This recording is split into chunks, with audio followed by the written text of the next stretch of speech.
Hello friends, welcome to Jeevanya's kitchen. Friends, இன்றைக்கி நம்ம ரொம்ப சிம்பிளான முறையில் சாப்பிட்றதுக்கு ரொம்பவே டேஸ்டியாக இருக்கிற மாதிரி ஒரு போண்டா ரெசிபி செய்ய போகிறோம். ஈவினிங் டைமில் டீ காஃபி கூட வச்சு சாப்பிட ரொம்ப டேஸ்டியாக இருக்குங்க. இது எப்படி செய்கிறதுங்கிறத பார்க்குறதுக்கு முன்னாடி நம்ம சேனல் ஜீவன்யாஸ் கிச்சனை மறக்காமல் சப்ஸ்கிரைப் பண்ணி பக்கத்தில் இருக்க பெல் சிம்பிளையும் கிளிக் பண்ணிக்கோங்க. இந்த போண்டா செய்ய ஃபஸ்ட்டு ஸ்டவ்வில் ஒரு கடாய் வச்சுட்டு அதில் 1 கப் அளவுக்கு கோதுமை மாவு சேர்த்துக்கோங்க.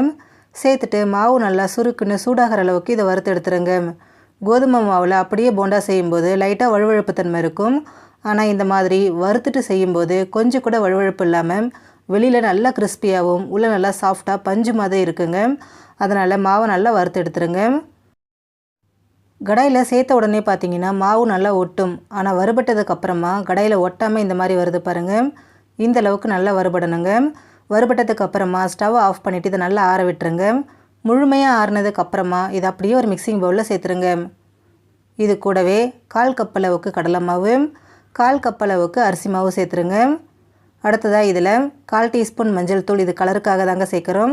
கூடவே 1/4 டீஸ்பூன் பெருங்காயத்தூள், தேவையான அளவு உப்பு, நான் 1/2 டீஸ்பூன் உப்பு சேர்த்துக்கிறேன். அடுத்ததாக இதில் 1/2 டீஸ்பூன் சீரகம், 1 டீஸ்பூன் சோம்பு சேர்த்துக்கோங்க. சேர்த்துட்டு ஒரு விஸ்கு இல்லைனா கரண்டி வச்சு இதை நல்லா இந்த மாதிரி கலந்து விட்டுருங்க. எல்லாமே நல்லா ஒன்று சேர்ந்து வந்ததுக்கப்புறமா இதில் ஃபஸ்ட்டு 1 கப் அளவுக்கு தண்ணி சேர்த்துக்கிறேன். சேர்த்துட்டு இதை நல்லா மிக்ஸ் பண்ணிக்கலாங்க. தண்ணி ஒரேடியாக சேர்க்க வேண்டாங்க. கொஞ்சமாக தண்ணி சேர்த்துட்டு இது ரொம்ப திக்காக இல்லாமல் கொஞ்சம் இலகுவான பக்குவத்துக்கு கரைச்சி எடுத்துக்கோங்க. இதே மாதிரி கொஞ்சமாக தண்ணி சேர்த்துட்டு இதை நல்லா கரைச்சி எடுத்துருங்க. பாருங்கள், நல்லா கரைச்சாச்சு. கொஞ்சம் கூட கட்டிகள் இல்லை. மாவு ரொம்ப திக்காக இல்லாமல் கொஞ்சம் இலகுவாக இருக்குது பாருங்கள். ஒருவேளை மாவு ரொம்ப கெட்டியாக இருந்துச்சுன்னா போண்டா நமக்கு ரொம்ப மாவாக இருக்கும். அதனால் கொஞ்சம் இலகுவாக பிசைஞ்சிக்கோங்க. இப்போ இதில் 1 வெங்காயம் பொடியை நறுக்கினது, 2 பச்சை மிளகாய் பொடியை நறுக்கினது, கொஞ்சமாக பொடியை நறுக்கின கருவேப்பிலை, கொஞ்சமாக பொடியை நறுக்கின மல்லி இலை, 1 டீஸ்பூன் துருவின இஞ்சி, ஒரு 5 பல் பூண்டை தட்டி வச்சுருக்கேன், அதை சேர்த்துக்கிறேன். பூண்டை தட்டிட்டு சேர்க்கும்போது நல்ல ஒரு வாசனை கிடைக்குங்க. உங்களுக்கு வேண்டானா ஸ்கிப் பண்ணிக்கோங்க. கூடவே 1 டேபிள் ஸ்பூன் அளவுக்கு சூடான எண்ணெய் சேர்த்துருங்க. அடுத்ததாக இதில் 2 பிஞ்ச் அளவுக்கு சமையல் சோடா, இது எல்லாத்தையும் சேர்த்துட்டு நல்லா கலந்துக்கோங்க. சமையல் சோடா சேர்க்கும்போது போண்டா உள்ளே நல்லா சாஃப்டாக கிடைக்குங்க. சேர்க்கலை அப்படின்னா கொஞ்சம் ஹார்டாக இருக்கும். அதனால் உங்களுக்கு விருப்பம் இருந்தால் சேர்த்துக்கோங்க, இல்லைனா நீங்கள் இதை ஸ்கிப் பண்ணிக்கலாம். பாருங்கள், நல்லா கலந்தாச்சு. மாவு இந்த பக்குவத்துக்கு இருக்கணுங்க.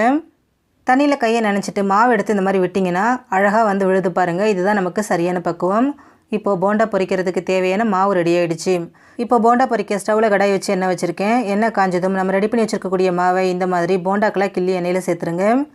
சைஸ் வந்து உங்களோட விருப்பம்தான். பெருசாகவும் சேர்க்கலாம், குட்டியாகவும் சேர்த்துக்கலாம்.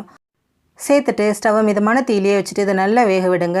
கரண்டி வச்சு அப்பப்போ இந்த மாதிரி கலந்து விட்டுக்கிட்டே இருங்க. அப்போ தான் எல்லா பக்கமும் ஒரே மாதிரி ஈவனாக வெந்து செவந்து வரும்.